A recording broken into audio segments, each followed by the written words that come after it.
sekali. Saya akan angkat teleponnya. Saya minta maaf ya, sebentar ya. Mana tadi yang telepon? Kok hilang mati?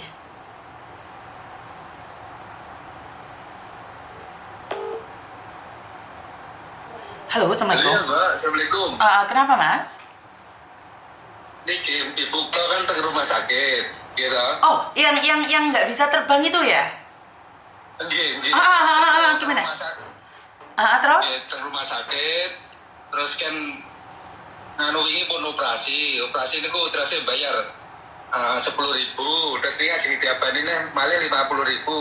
Nganu keng pengacara tiang ireng ngoten lho terus Terus? Pembuatan tahap ya. Terus? Iya kan Mas terus nih Arto niku lah mungkin kalau suka nih belum bingung di tangan sekoncone niku nganu Uber mawon ngoten lho. Dan kan ngirim ngoten lho. Sebentar. Kamu disuruh bayar segitu banyak? Nggih, terus damel operasi bridging niku, terus operasi malih. Terus sing ngurusin niku Mbak Mia ngoten kenal. Bisa dikonfren dengan saya, Pak? Bisa dikonfren dengan saya? Nomornya Iya, sekarang dikonfren sama saya aja, ditelepon bareng-bareng bertiga. sama ibu ya. Bukan, sama yang membantu itu loh, Pak. Kok sampai minta 50.000 itu loh? Nggak ada nomornya. Lah terus? Yang cakep kawannya Mbak itu. Ya udah, siapa aja yang ngomong, suruh telepon saya. Sekarang dikonfren. Kenapa minta 50.000 sama orang OS? Oke. Kok ada pengacaranya juga? Pengacara apa itu? Nah, itulah Mbak, saya pun Ayolah. Ya, Ayolah, jangan nipu-nipu. Saya sudah bilang jangan nipu-nipu loh. Sekarang ada Miss Yuni di sini loh. Iya. Pengacara apa itu?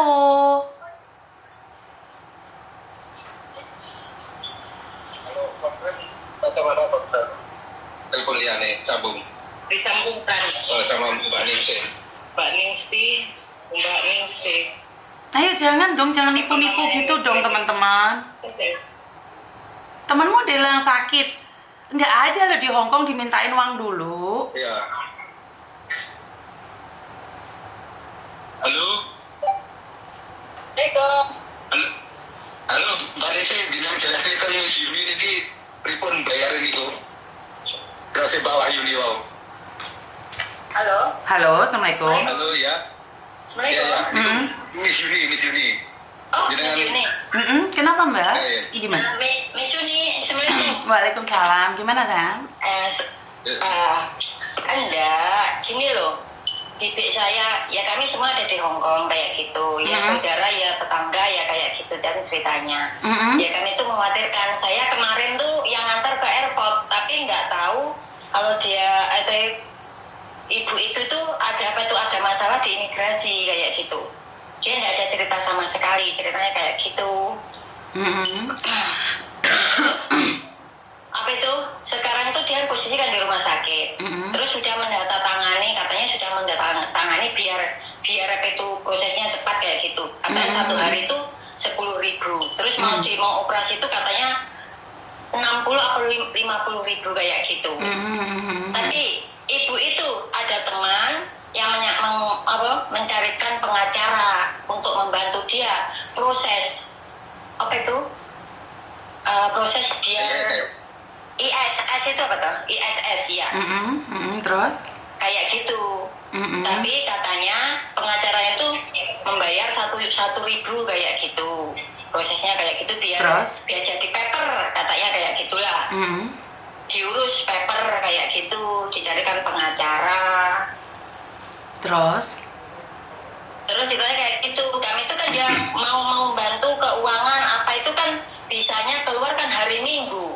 Terus uang pun juga kami gajian hanya 1 bulan sekali kayak gitu. Saya tuh hanya komunikasi sama anaknya ini. Masalah uang kami handle kalau memang ada kebutuhan ibunya daripada dia kirim. Masalah itu urusan nanti. Kalau sudah semua selesai masalah urusan saya sama anak saya kalau memang ada urusan uang kayak gitu. Tapi kami berusaha untuk membantunya di sini bagaimana kayak gitu. Oke, Mbak, untuk sementara nih untuk keuangan jangan langsung dikasihkan dulu karena untuk ngurusi AAS pengacara sampai bayar 1.000 itu harusnya biasanya mereka berangkat sendiri, Mbak. Dalam keadaan apapun.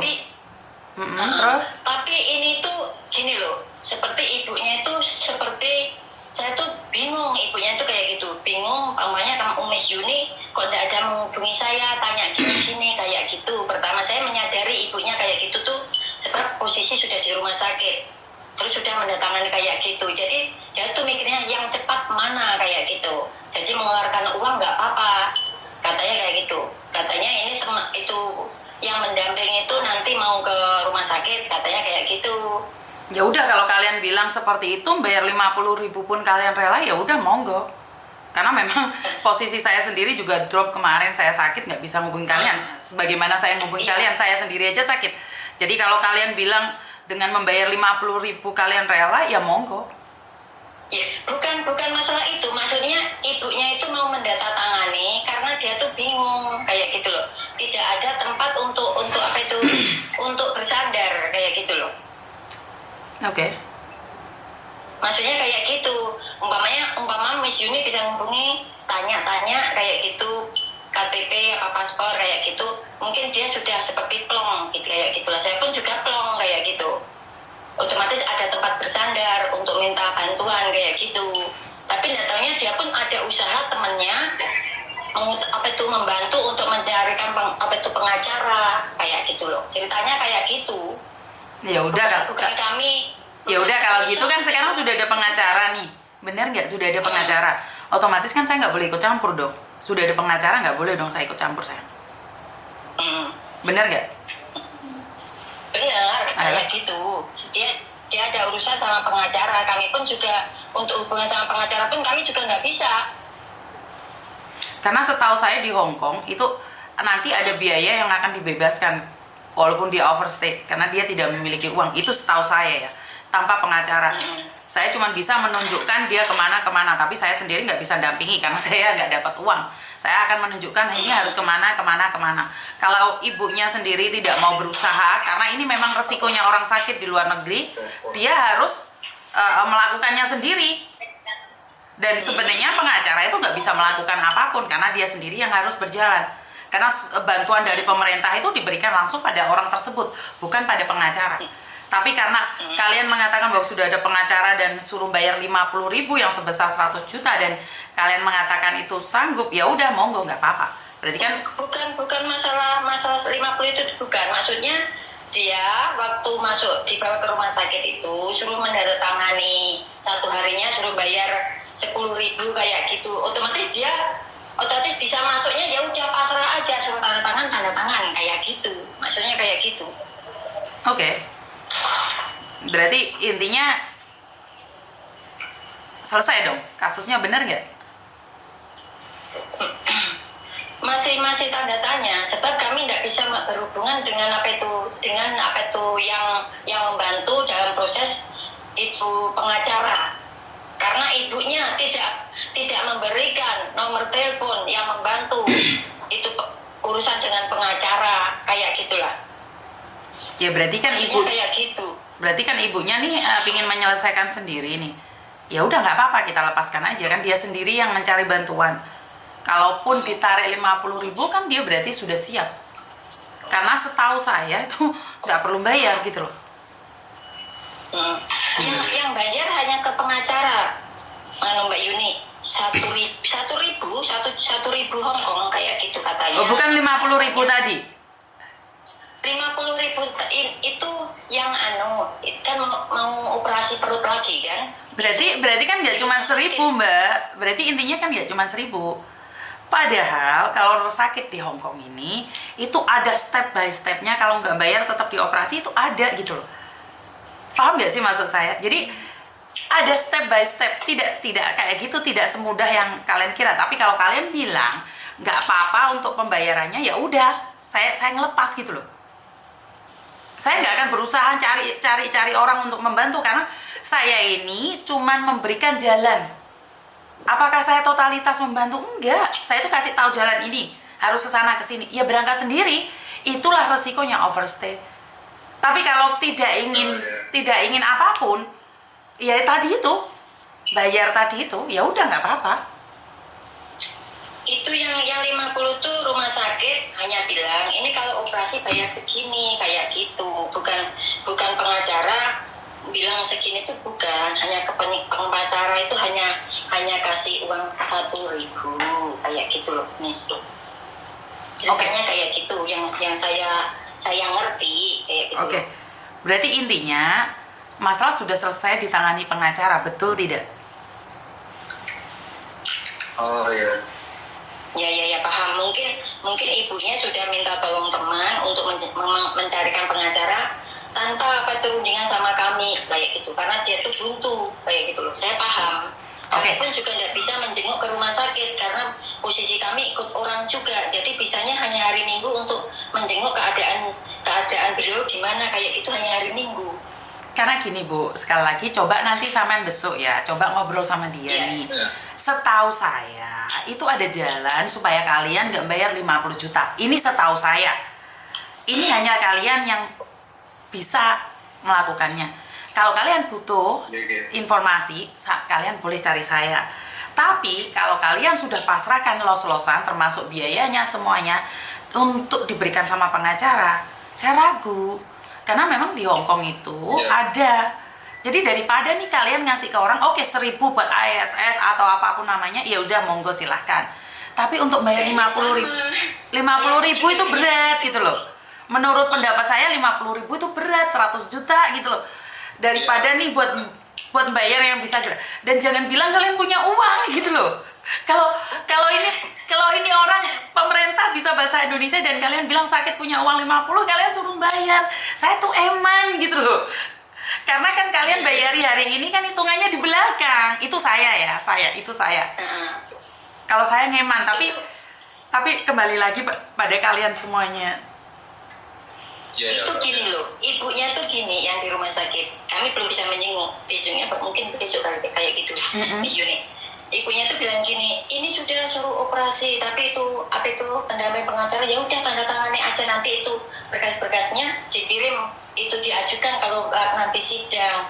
Terus bilangnya itu rumah sakit bilang ini operasi bayar segini, dia pun juga buntu, bingung, ya udah tanda tangani aja kayak gitu. Karena di rumah sakit itu Mbak posisi sakit, ya udah tanda tangan aja. Nanti setelah keluar dari rumah sakit, bilnya itu di bawah di sebelah pojokan lantai 1 mengajukan bahwa kita itu orang miskin. Itu bisa sayang. Gitu. Betul, harus ada surat-suratnya semua. Jadi kalau kalian mau disuruh bayar 50, di rumah sakit bilang iya, tapi kalau pengacara minta 50 dan ngomong kalau sudah gantiin uang kalian harus pertanyakan. Iya paham. Enggak, pengacara enggak tuh bayar 50 tuh enggak. Yang bayar tuh hanya 1 juta, 1.000 itu. Iya, tapi takutnya nih keluar dari rumah sakit itu sama pengacara dikasih lihat bilnya bener.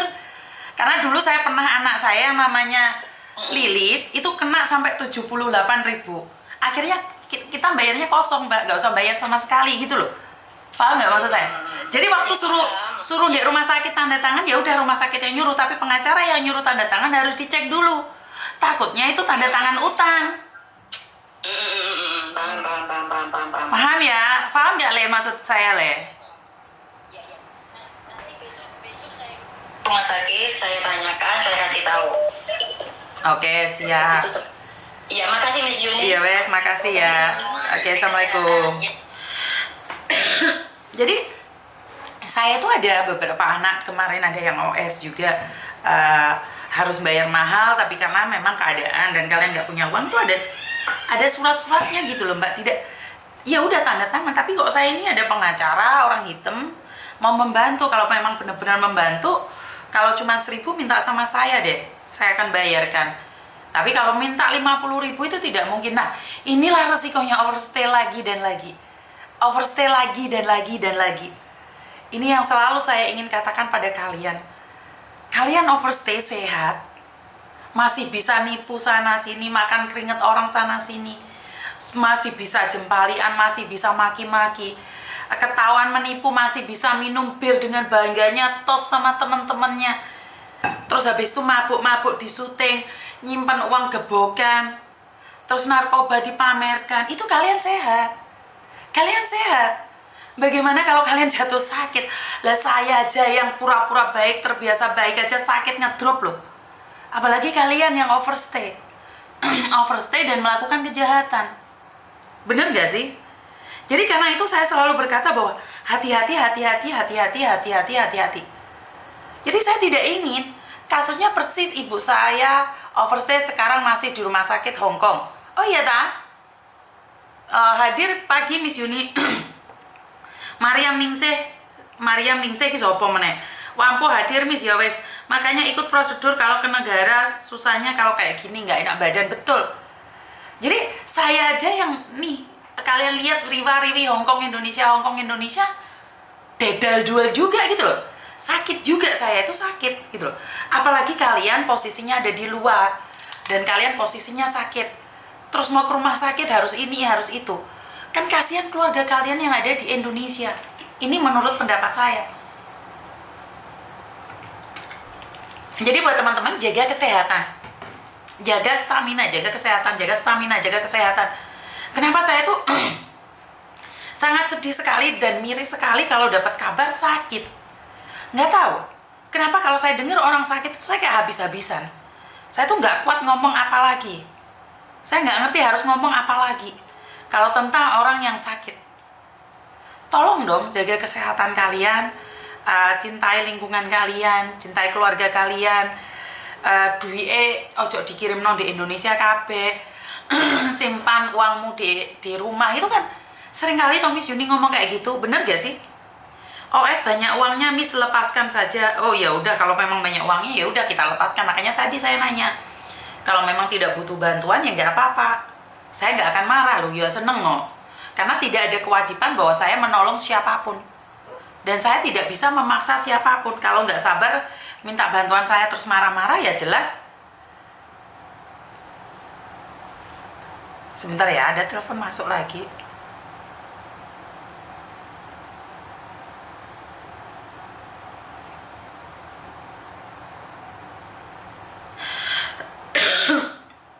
Jadi telepon masuk itu banyak sekali ya, saya sendiri sampai jujur kewalahan. Apalagi ini. Halo? Kenapa Mbak?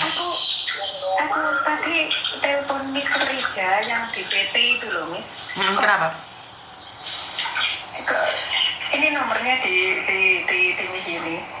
Enggak lah, sama nomor teleponku. Enggak, sama mencet teleponku. Salah pencet teman, teleponan dia lagi. Nah, kemarin kan Miss Yuni udah ngasih Miss Rida. Coba lagi Mbak, mungkin ke transfer. Coba sekali lagi sayang. Oke, Thank you.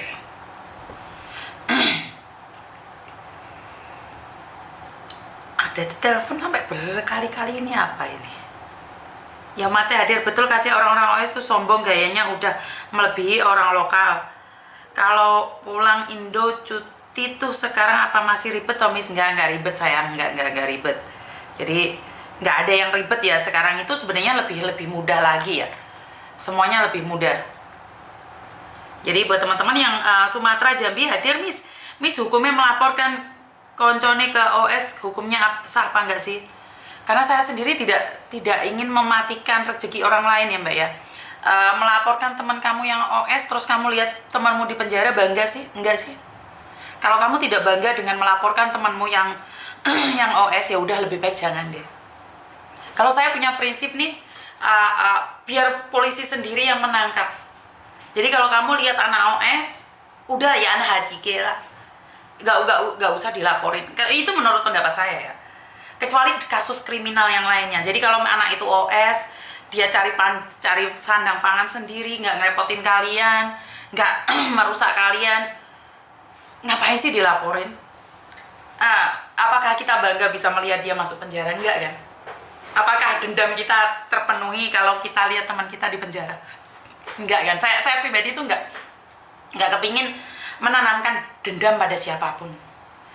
Jika kamu memiliki teman yang overstay dan dia menjahatimu, ya udah biarkan aja, bantu dia doa agar dia diberikan kesehatan dan diizinkan umur panjang untuk melihat kamu sukses.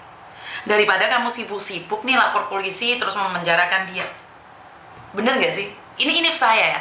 Karena saya sendiri itu selalu mengajarkan diri saya sendiri, jika hari ini bukan tangan saya yang menampar dia, jika tak hari ini saya bisa menahan emosi saya, biarkan Tuhan yang bekerja. Kita itu punya kakang kawah di hari-hari. Jadi kalau ada orang yang menyakiti kita, kita diam aja, kita nggak terima, kakang kawah di hari-hari akan bergerak sendiri. Saya percaya dengan itu.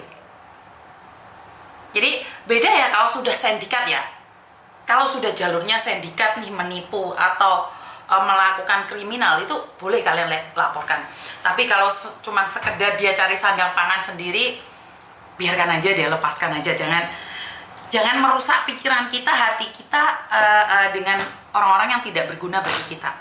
Ya jadi ya, OS-nya banyak uang itu karena pinter nipu temannya. Wah, Miss Yuni, saya dirugikan sekali. Contohnya apa dong dirugikan? Kamu cuma komen aja, nggak telepon, saya mana tahu kamu dirugikan apa? Atau pacarmu diambil oleh si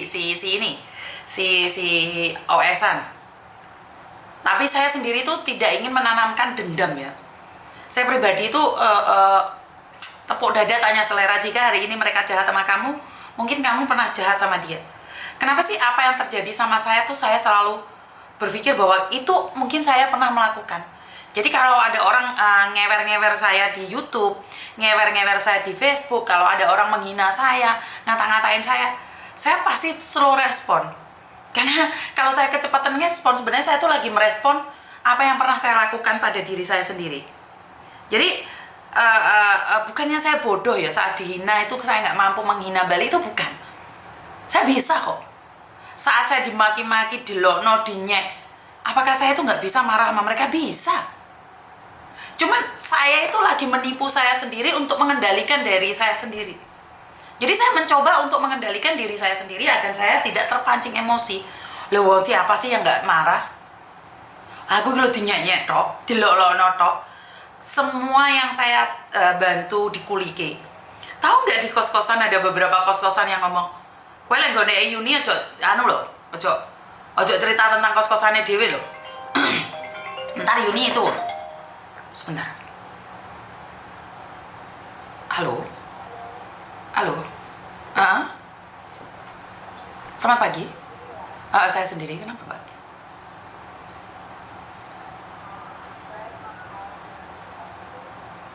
Minta apa? Oke, tapi Miss Yuni lagi live nih. Kenapa sayang? Bersyukur banget bisa diangkat, saya udah berapa hari saya dinilai itu selalu telepon. Tapi kamu pakai handfree, suaramu nggak dengar sayang. Oh ya, enggak. Ya sekarang dengar Miss. Oke, sudah dengar. Kenapa sayang? Gini Miss, 1 tahun yang lalu itu kan